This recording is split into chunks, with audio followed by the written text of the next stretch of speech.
एक नई वीडियो के साथ आज मैं फिर हाजिर हूं, आपका होस्ट दोस्त क्रांति जोशी। आपका स्वागत करता हूं मेरे भी मास्टर में। इसमें हम लेके आते हैं वर्ल्ड अफेयर्स और डिफेंस की दिन भर की टॉप खबरें। तो चलिए जान लेते हैं। अपनी सबसे पहली खबर की बात करेंगे तो वो पाकिस्तान की तरफ से निकलकर सामने आ रही है। पाकिस्तान के अंदर किस प्रकार से हमारी एयरफोर्स या हमारे आर्मी के प्रति जो भ्रम फैलाया जाता है जिससे कि वो अपनी जनता को खुश रख पाते हैं और प्रोपेगेंडा फैला पाते हैं, ये जाहिर करता हुआ एक और आर्टिकल अब निकलकर सामने आया।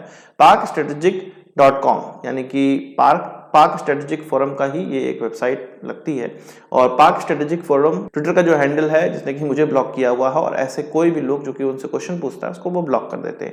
नाम का एक थिंक टैंक है, स्ट्रेटेजिक फोरम है। इनके द्वारा अपनी वेबसाइट पर लिखा गया है और इसको ट्विटर पर बहुत तेजी से शेयर भी किया जा रहा है। इसमें ये कहा गया है कि भारत में 2 साल पहले जो स्विफ्ट रिटॉर्ट हुआ था 27 फरवरी को, जो पाकिस्तान का एक ऑपरेशन कहा जाता था जिसमें कि भारत के अंदर वो कहीं भी बम गिराकर चले गए और अपने टारगेट को भी हिट नहीं कर पाए, उसमें वो कह रहे हैं कि भारत की तरफ से भारत के पायलटों ने उड़ान भरने से मना कर दिया था। आपको पता है 27 फरवरी में उससे पहले हमने बालाकोट स्ट्राइक करी थी और उसके बाद पाकिस्तानी एयरक्राफ्ट हमारे जम्मू कश्मीर के पास में आए थे। तो उस समय कहा जा रहा है कि हमारे पायलटों ने ऊपर उड़ने से मना कर दिया और कहा, अपने सीनियर्स को ये कहा कि भाई ये एक सुसाइडल मिशन है। उन्होंने ये सजेशन दिया कि हमारे एयरक्राफ्ट यानी कि MiG-21 जिसमें कि R-77 लगा हुआ है, उन एयरक्राफ्टों को उड़ाने के बजाय हमें Su-30 या मिराज 2000 को उड़ाना चाहिए। हमें क्यों ऑर्डर दे रहे हो, ऐसा पायलट कह रहे हैं और उड़ने से मना कर दिया। उनमें से बहुत से पायलट उड़े नहीं, केवल विंग कमांडर हमारे अभिनंदन और 1-2 पायलट और उड़े थे जिससे कि उनको नुकसान झेलना पड़ा। और ये वो ऐसे नहीं कह रहे, वो ये कह रहे हैं कि भारत के द्वारा इसकी एक इंक्वायरी की गई थी, 3 महीने इंक्वायरी चली थी। वो डॉक्यूमेंट पाकिस्तानी स्ट्रेटेजिक फोरम के पास है और उनका कहना है कि कुछ इंडियन मीडिया के पास भी वो डॉक्यूमेंट है और लीक डॉक्यूमेंट है और ये अब उनके हाथ भी लग गया है और वो ये लिख रहे हैं। और साथ ही साथ वो ये कह रहे हैं कि भारत के कुछ डिफेंस जानकार हैं, उनसे पूछने के बाद वो पूरी तरह से क्लियर हो गए हैं और इस डॉक्यूमेंट का अध्ययन करने के बाद फॉरेंसिक अध्ययन उन्होंने किया है और तब जाके बिल्कुल क्लियर हुए हैं कि ये भारत के द्वारा ही इन्वेस्टिगेशन की गई है। उनमें इस डॉक्यूमेंट में वो कह रहे हैं कि लिखा हुआ है कि जो एयरमैन थे या जो वहां पे स्टाफ था जो कि एयरक्राफ्ट को उड़ने में सहायता करता है, उनका ये कहना था कि पायलटों ने उड़ने से मना कर दिया और साथ ही साथ समय भी लगाने लगे। कुछ लोग बाथरूम चले गए, कुछ पायलट बाथरूम चले गए। ऐसे मतलब ऐसी बच्चों जैसी चीजें उसमें लिखी हुई हैं कि कोई भी इस आर्टिकल पर विश्वास बिल्कुल भी नहीं करेगा।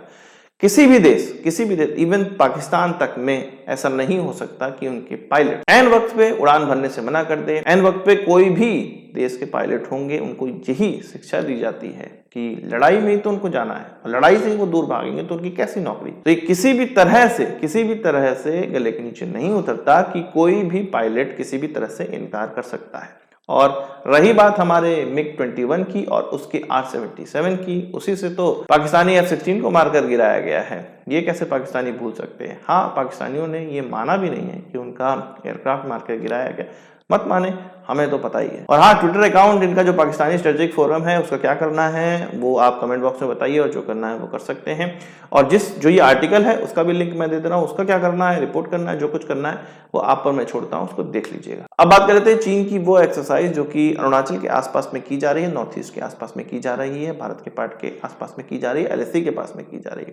असल में बंगडा एक एयरबेस है जो कि तिब्बत में है, वहां से उड़ान भरने को तैयार है उनके कई एयरक्राफ्ट जिसमें कि Su-30 भी हैं और साथ ही साथ उनका सबसे बड़ा ड्रोन जो कि जेट पावर्ड है जिसका नाम WZ-7 है और ये कहा जाता है कि विश्व में सबसे बड़ा ड्रोन है, जो ग्लोबल हॉक है उससे भी बड़ा इसको माना जाता है और चीन ने हाल ही में इसको डेवलप किया हुआ है।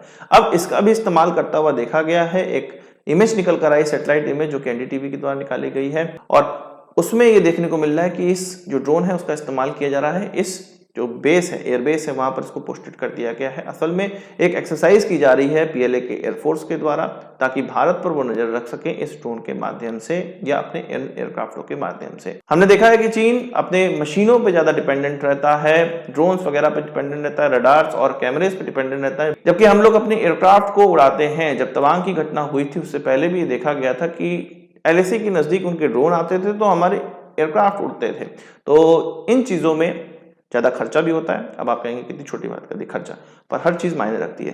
ज्यादा खर्चा भी होता है, हमारे पायलटों की जान ज्यादा जोखिम में भी रहती है, रडार में भी हमारे ज्यादा एयरक्राफ्ट आ पाते हैं और ज्यादा एयरक्राफ्ट उड़ाने पे हमारे पायलटों पे भी ज्यादा दबाव बनता है, उनका जो शेड्यूल है बहुत हेक्टिक हो जाता है। तो बहुत सारी चीजें हैं जो कि हम इग्नोर नहीं कर सकते हैं कि चीन से हमारे पास कम है। जल्द से जल्द हमें LAC पे ऐसे ड्रोन्स की आवश्यकता है जिनमें हथियार भी लगाया जा सके, साथ ही साथ सर्विलांस भी किया जाए। सर्विलांस वाले ड्रोन तो हमारे पास है, हमने लगाए भी हैं, पर हथियार वाले ड्रोन बिल्कुल भी नहीं है, उसकी बहुत ज्यादा कमी लग रही है। जो हमारे सर्विलांस वाले ड्रोन है उसमें एक तब्दीली ये भी की जा रही है कि इंडियन नेवी के द्वारा जो MQ-9 रीपर इस्तेमाल किए जाते हैं, अब उनको LAC पर देखा जा रहा है, वहां पर उनको डिप्लॉय कर दिया गया है। साथ ही साथ नेवी के द्वारा इस्तेमाल किए जाने वाले P-8I एयरक्राफ्ट जो कि हमेशा सबमरीन की हंटिंग करता रहता है, अब उसको भी लगाया गया LAC पे, ताकि वो जितने भी चीनी डिप्लॉयमेंट है उसकी फटाफट से तस्वीरें और उसकी जानकारी हमारे तक पहुंचाए। ये जो P-8I है और ये जो ड्रोन है जो हमने जनरल एटॉमिक्स से लीज पर लिया हुआ है MQ-9 रीपर, ये दोनों ही आपस में कम्युनिकेट कर सकते हैं, आपस में जो साझा है जानकारी का उसको कर सकते हैं, उससे एक बढ़िया जानकारी निकाल के हमारे कमांड पोस्ट तक पहुंचाती है और जिससे कि हमें डिसीजन लेने में आसानी होती है कि कब क्या करना है। आज की इस वीडियो के लिए बस इतना ही। आशा करता हूं वीडियो पसंद आया होगा, आपको बड़ा जरूर देंगे। इस वीडियो से मुझे सवाल सुझाव कमेंट बॉक्स में जरूर लाइएगा और यदि आपने हमारे चैनल सब्सक्राइब नहीं किया उसे भी कर लीजिए, क्योंकि हम इस प्रकार की वीडियो लाते रहते हैं। नमस्कार, थैंक यू, जय हिंद।